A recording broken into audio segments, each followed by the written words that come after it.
What are the real changes and benefits that digital has actually brought over the last few years? Because the way that you actually go about your normal day-to-day business now with digital as it is, must have completely changed in the last 10 years. For instance, I mean, let's take marketing first of all. How has marketing changed? Well, digital is now at the forefront of marketing. I mean, in the early days of digital, I think everyone had their digital departments, but now it's all integrated, at least it is for us.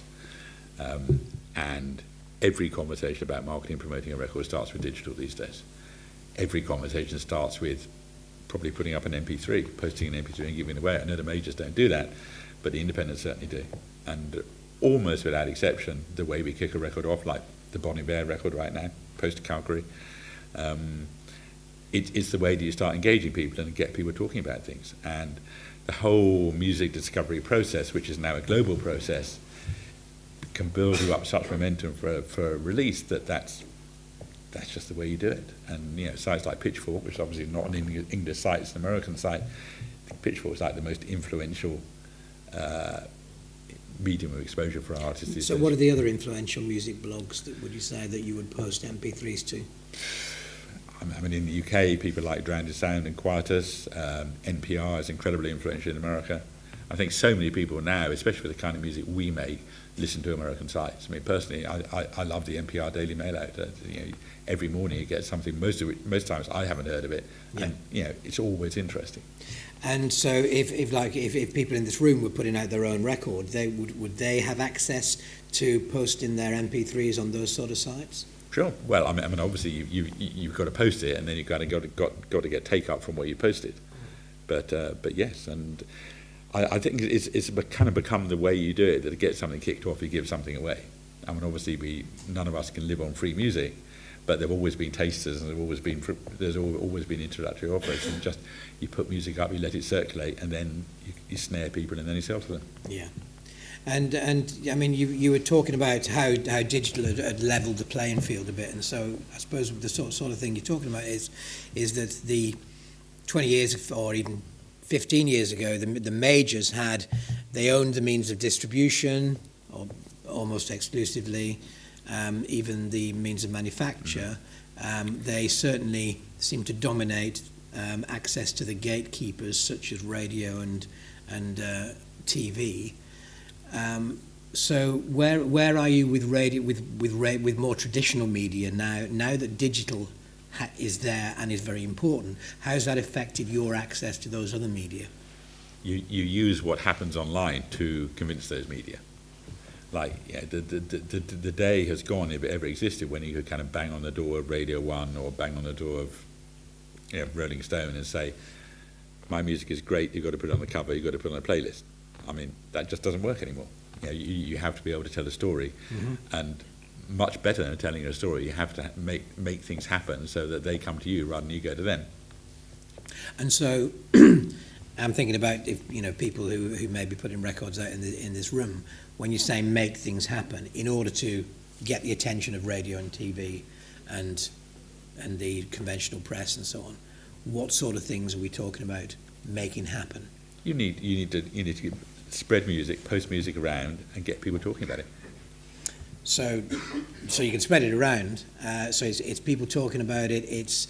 Are there any measurements? What's the sort of dashboard that you're working from, which tells you whether something's working or not? You probably need to talk to people that work for me on that quest, I'm afraid. But essentially, I mean, there's because obviously people visit our websites, they see what we post, and you can post music on like the Guardian website and all those kind of things. But if you just put it up, people will pick it up. And frankly, if it's great, it'll spread. Yeah. I think the beauty of the modern world, I think Adele proves it in spades.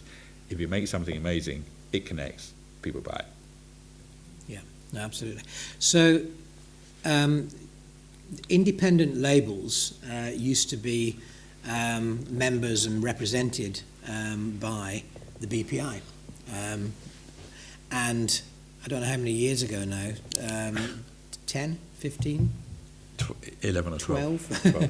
12. Years ago, there was something there was a schism of sorts. Yeah. A schism is probably a good word, a religious word, but a good word, whereby you, I think, were a prime mover in saying, actually, we don't think that this is working for us anymore. We need our own representative body. And you were a prime mover in setting up the Association of Independent Music, which is AIM, and also Impala, which is the international version of that. What were the things that made you want to split off from the industry body that represented the bigger labels? I think primarily those of us, and there were plenty of independents on the BPI Council. It wasn't like the BPI Council discriminated against independents and didn't let them in. But we kind of collectively felt that we weren't doing a good job. We kind of felt we were kind of turning up every month for a meeting, for a morning, saying what we thought and then going away again. And we weren't that really wasn't enough. So that was one thing. The other thing was we perceived, again, this was at the beginning of the internet, we perceived that interests of small companies and big companies were diverging. There was notably the MTV situation where MTV managed to force the majors away from the independents in terms of licensing their music, and the independents had to stand together. And we realised we could do it because we won that. And we realised suddenly that collectively we were strong. And it was kind of a bit of a eureka moment for us, the realisation that we could take on an organisation like MTV, and by standing together and being strong, we could do something we could never do individually.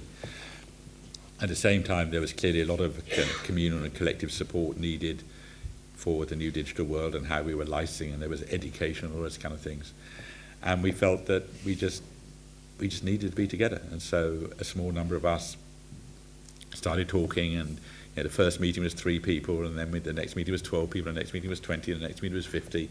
And each of those meetings we said, okay, do we have the will to do this? Are we prepared to put in enough money to hire someone really good to run it and the staff? And eventually we got to the point we said yes, and we created AIM. And it's been brilliant. I mean, a lot of the ideas that have changed the industry over the last 10 years have come from AIM. The UK music was originally an AIM idea. Mm-hmm. The PPO collecting royalties from overseas was originally an AIM idea. Right.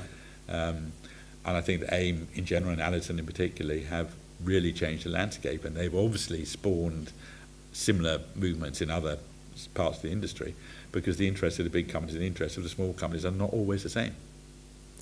And where, how do they differ? Just going into it in a slightly more detail. Well, we're always after a level playing field and open marketplace, and it's in the interest of the bigger companies for that not to be the case. Certainly, the biggest company is in their interest for it not to be the case. Yeah. So that's what we fight about. And is there an advantage also to independents being able to work with on a scale? In other words, AIM effectively, with the amount of labels that AIM represents, becomes a 5th major in certain circumstances. And particularly with Merlin, which is the commercial organisation we've set up to deal with digital licensing in situations where we're not getting what we need individually. That's exactly where that is. Can you just explain to everybody what Merlin is?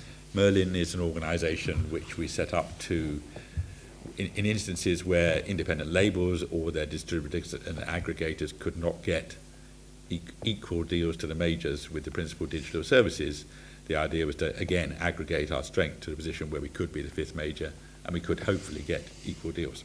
Doesn't always work. We're fighting it all the time because the digital services tend to come along and sign up the 4 majors and then give the independents what's left of anything. So, we have to say my song is worth as much as the universal song, which it is.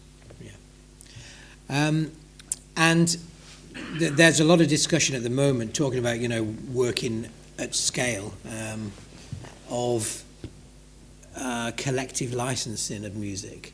The argument being that, and we're talking about licensing of digital services, because at the moment, for most digital services, that's done company by company, certainly with the majors, and then the independents represented by Merlin.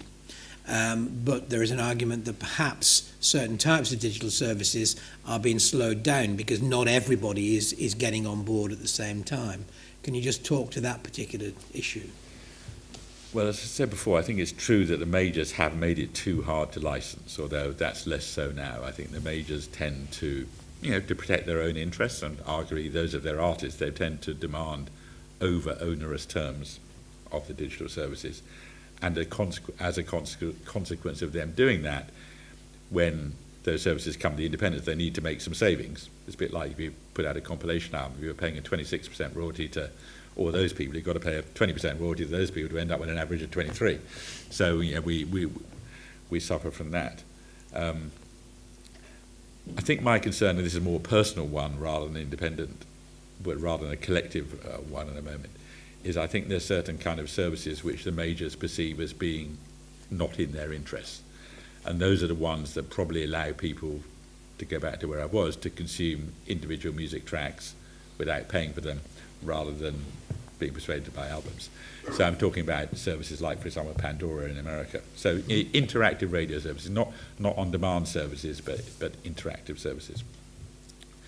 I'm beginning to feel personally that they should be licensed under compulsory license, because the beauty of a compulsory license is that everyone gets the same, which obviously the majors don't like, because the majors love being able to exercise their power and size and get a better deal. Fair enough, I'm sure their shareholders would want them to do that. But obviously we don't want that to happen, and we don't believe it's in the interest of music as a whole for that to happen. We believe that everyone's song should be worth the same thing. So I suspect, and I'm beginning to feel, there's a range of those kind of interactive, non-on-demand services which should probably be licensed like radio is licensed. In other words, collectively, compulsorily. So how far down the line would you go with compulsory licensing or compulsory collective licensing? Like, for instance, would you license a service that allowed you to tether downloads to your mobile device, like a Spotify? No. Would you? No, I think if something that's on demand, that should be individual. And why do you think that? Because I think if once you get into something that's on demand, you are genuinely competing with a sale. It's a genuine alternative to a sale, which I don't think listening to a Last FM or a Pandora is.